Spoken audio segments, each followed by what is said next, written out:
There'll be girls across the nation that'll eat this up. Babe, I know that it's your soul, but could you battle it up? Get down to the heart of it, no, it's my heart. Your shit out of your life, don't make me tell you again. Alors, on cuisine le risotto. Alors, le risotto, c'est un plat qui est sympa et pas cher. Oh, ça fait de la bio. Et qui est très facile à préparer, c'est simple. Faites revenir un oignon dans de l'huile d'olive. Donc un petit peu, un peu d'huile d'olive. Ensuite, votre silico, vous farinez vos morceaux, vous les mettez à revenir pareil. Voilà, dedans. Une fois que ça va être revenu, vous voyez, ça va dorer un petit peu, pas trop.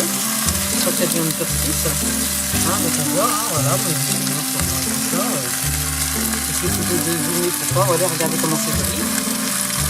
Voilà, simplement. Ensuite, on prend un petit peu de vin blanc, genre un petit verre, quoi. Et on met le vin blanc.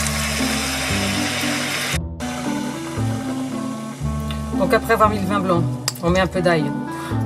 Pas forcément une gousse d'ail entière, parce qu'une gousse d'ail entière, des fois, ça va être trop fort. Moi, comme je vous l'ai dit ce soir, c'est une recette rapide. Alors, vite. Voilà, je mets un peu d'ail en poudre, c'est pas grave. Ensuite, il faudra mettre du concentré, une petite boîte comme ça de concentré de tomates et quelques tomates épluchées ou tomates pelées selon ce que l'on a comme tomate. Et ensuite, vous allez couvrir avec un petit dé comme ça de volaille, cube de volaille avec de l'eau. Pour le cubord, ben, c'est simple, hein. Enfin, le cube de volaille, hop, tu mets les morceaux de ton cube dans un pot. Tu fais chauffer de l'eau dans ta bouilloire. Et tu verses. Voilà, ça va nous donner un genre fond de sauce. Donc 12 centilitres à peu près, un petit peu la même quantité que pour le vin. Donc, si tu veux pas mettre de vin, eh bien, tu mets un petit peu plus de fond comme ça, ou tout simplement tu rajoutes de l'eau à la place du vin. Donc ça, ben, on tourne pour que ça fonde. Vous voyez, et quand c'est fondu, on le verse dans notre seau du pot. Il va me rester à mettre le concentré de tomate.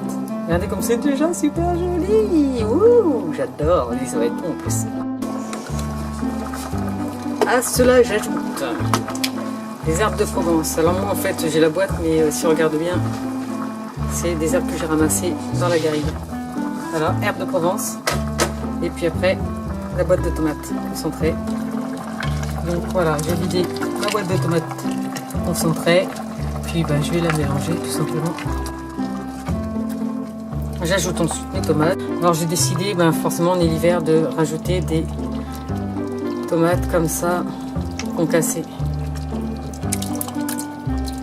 Vous ajoutez ce que vous avez. Hein.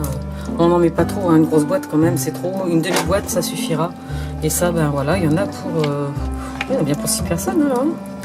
6 personnes ou 4 gourmands. Donc à votre avis, nous, on a combien de personnes à la maison ce soir? Bon, en tout cas, il y a moi. Hein. Voilà, donc maintenant, ben, je vais laisser mijoter 1 heure à feu doux, genre plaque induction, c'est 2.